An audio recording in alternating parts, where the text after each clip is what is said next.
All right, my friends, welcome to our World History Survey class. This is the one in which there can, by definition, be no rabbit trails.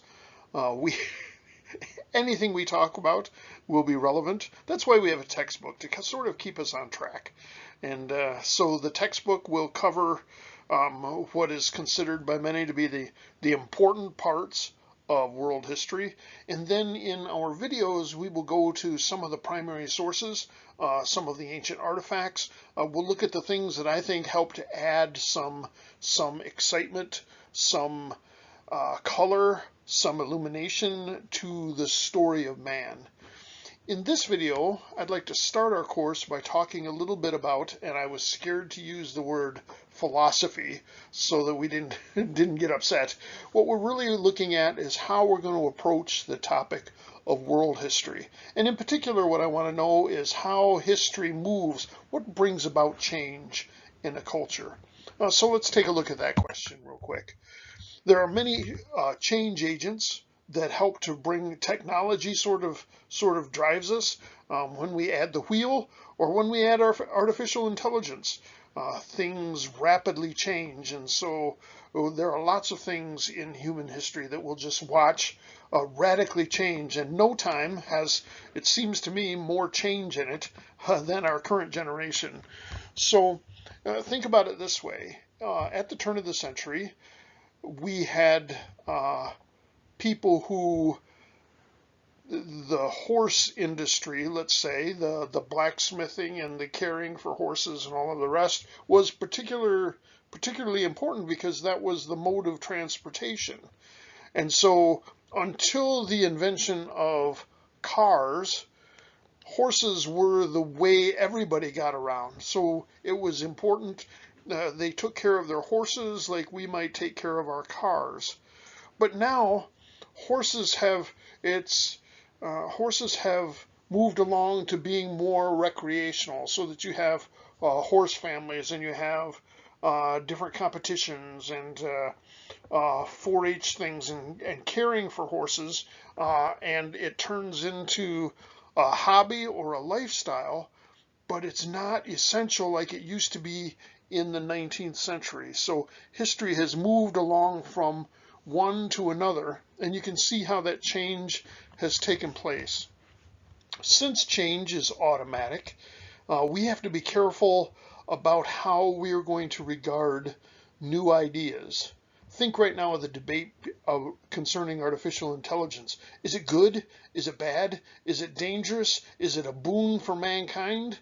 Right? So how will we develop discernment to know if the new ideas that are coming down the pike, whether they're political or social, whether they are good for us and progressive, or whether they are deception, and how we should approach them or push them to arm's length. So let's talk about those change agents along the way. We'll be looking at that. What we want to do is we want to figure out what are the permanent things. Are there things that are just true for us and we're going to follow those things? So our reaction to the culture ought to be to look for those permanent things. Because in our culture, when we're starting to talk about change agents, it's not just one, right? There are economic pressures, there's war and conflict, there is climate and drought, there is famine, there is leadership styles and changes that come from totalitarian leaders, changes that come from inactive leaders. Change comes from all sides. And so our task is going to be, as we go through world history, we're going to look at the examples of history, we're going to look for what is permanent, and we're going to discuss that value and what they have to teach us, and then we're going to talk about those kinds of things in the cultures that we study that have been deceptive and would have led human beings astray, and how we woke up and came back, or how we brought about our own demise. So we're going to talk about those change agents along the way.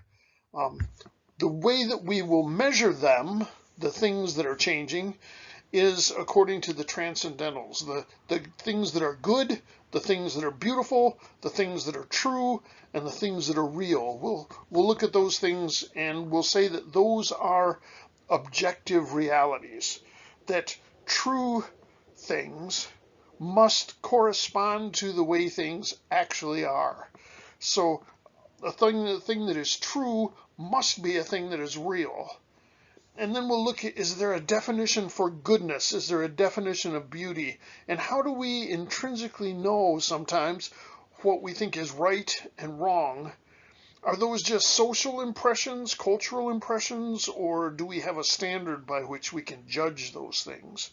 So in each of the cultures along the way, we'll be looking for what is good, what is beautiful, what is true, and what is real. We're asking our question, what is objective? This is one of the deepest and most contested questions in philosophy. We're on a quest for objective standards for good, which indicates ethics and morality. We're looking for what is true, which tells us that knowledge exists and it corresponds to reality.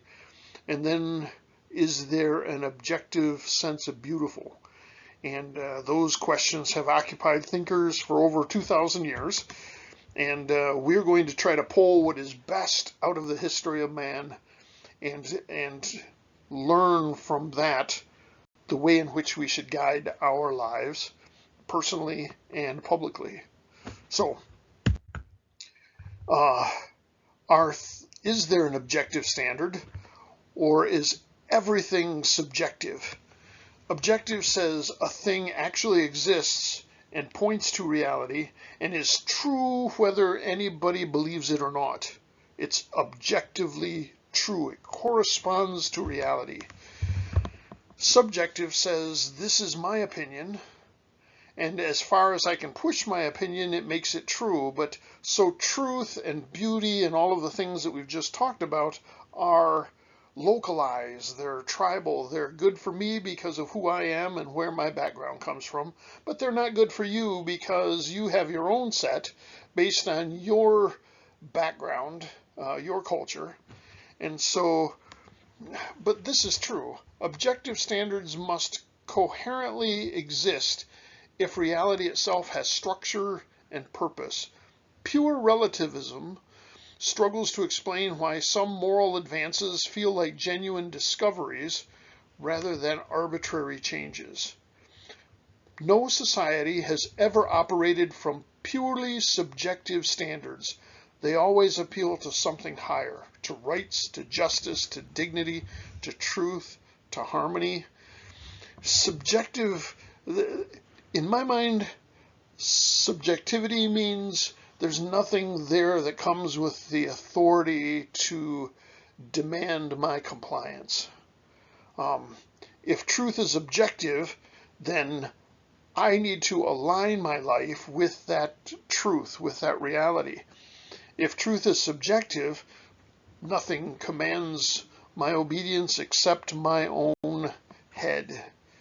So, we will be looking at what we'll call the civilizational inheritance. So society is a contract between the dead and the living and the yet to be born. Do you see the passing of the baton in a relay race? So the dead are the people who taught us and got the baton firmly into our hands, and then we have to turn and we run our race, and then we get the baton firmly in the hands of the next generation. So it's a contract between the dead, the living, and the yet to be born. We must identify and honor the permanent things. That's the baton. What are the permanent things that we want to preserve? What are the permanent things that we want to get on to the next generation? So I think history is not just an intellectual exercise where we're learning names and dates and characteristics of cultures. We are learning what is good and right and true in the midst of it. It's a moral exercise as well as an intellectual one. We'll talk in here, we'll watch how politics moves. We might talk about the right and the left. We might talk about progressive and conservative. And all of these things are actually rooted in the discussion that we've already had. Does objective truth and beauty and goodness exist? And if so, then how should we respond? We cannot afford to be short-sighted. We have to take a long view of history. Think through a couple of different dystopian novels you might have read, 1984, which says we are heading toward totalitarianism. You might have read Brave New World, which says we are headed toward excess, and both of which are dystopian. They're going to end with man's destruction. And then on the other side, we might have in our minds some utopia that might come, but we want to know which way history is moving.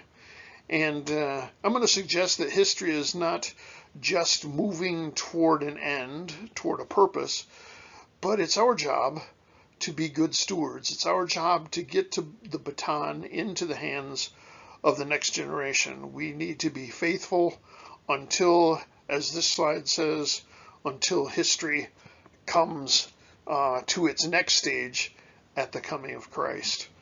So we're looking at this time, we're taking a long view of history, and we're trying to decide what is good and right and true in each generation in order to get that truth on to the next generation.